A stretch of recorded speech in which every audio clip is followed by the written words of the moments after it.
TDP Janasena పొత్తులో భాగంగా సీట్ల పంపకాలు పార్టీ అధినేతలకు తలనొప్పిగా మారుతున్నాయి. ముఖ్యంగా జనసేనలో కీలక అభ్యర్థులు ఉన్న ప్రాంతాల్లో టీడీపీ టికెట్ ఆశావాహులు ఒక్కొక్కరిగా బయటపడుతున్నారు. టికెట్ కోసం ఇరు పార్టీల నేతలు తమ ఉనికిని కాపాడుకునే ప్రయత్నం చేస్తున్నారు. ఎవరికి వారు తామే బరిలో నిలవబోతున్నామని కార్యకర్తల వద్ద చెప్పుకోవాల్సిన పరిస్థితి ఏర్పడుతోంది. పరిస్థితి ఇప్పుడే ఇలా ఉంటే ఎన్నికల సమయానికి ఎన్ని చిక్కులు వచ్చి పడతాయోనని టీడీపీ అధిష్టానం కంగారు పడుతోంది. టీడీపీ జనసేన పొత్తు ఊసెత్తగానే అందరి చూపు ఆంధ్ర ప్యారిస్ తెనాలిపై పడుతుంది. జనసేనలో నెంబర్ 2 లీడర్, ఆ party PAC chairman Nadendla Manohar Tenali seat ఆశిస్తున్నారు. గతంలో 2 సార్లు కాంగ్రెస్ టికెట్ పై గెలిచిన నాదెండ్ల మనోహర్ ఉమ్మడి ఏపీ అసెంబ్లీలో స్పీకర్ గా పనిచేశారు. తెనాలి తనకు పట్టున్న నియోజకవర్గం కావడంతో వచ్చే ఎన్నికల్లో పోటీ చేస్తానని ఇప్పటికే ప్రకటించేశారు. అయితే నాదెండ్ల మనోహర్ తెనాలి జనసేన టికెట్ దక్కించుకోవడం పెద్ద విషయం కాదు.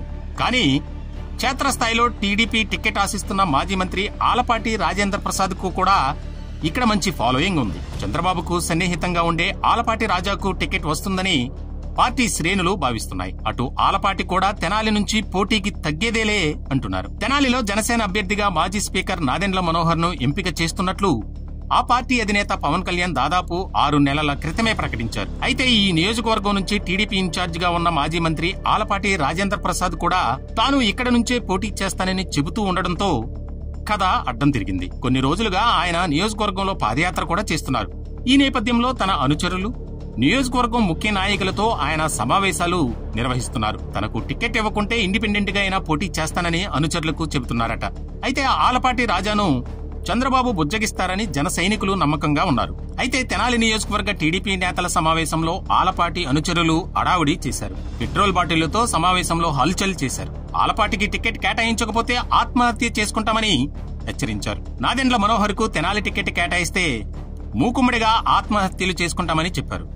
వారికి సర్ది చెప్పిన టీడీపీ నేతలు విషయం అధిష్టానం దృష్టికి తీసుకెళ్లారు. తెనాలి రోల్ మోడల్ నియోజకవర్గంగా తీర్చిదిద్దాలనేది మనోహర్ లక్ష్యమైతే ఆలపాటి రాజా ఇప్పటికే ప్రజల మధ్య తిరుగుతున్నారు.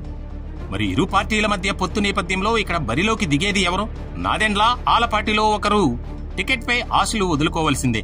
అదే జరిగితే క్షేత్రస్థాయిలో ఒకరు ఇంకొకరికి సహకరిస్తారా, లేకపోతే పార్టీ ఆదేశాలను ధిక్కరించి వ్యతిరేకంగా పనిచేస్తారా? ఇదే ఇప్పుడు తెనాలిలోనే ఏపీలోనూ హాట్ టాపిక్ గా మారింది.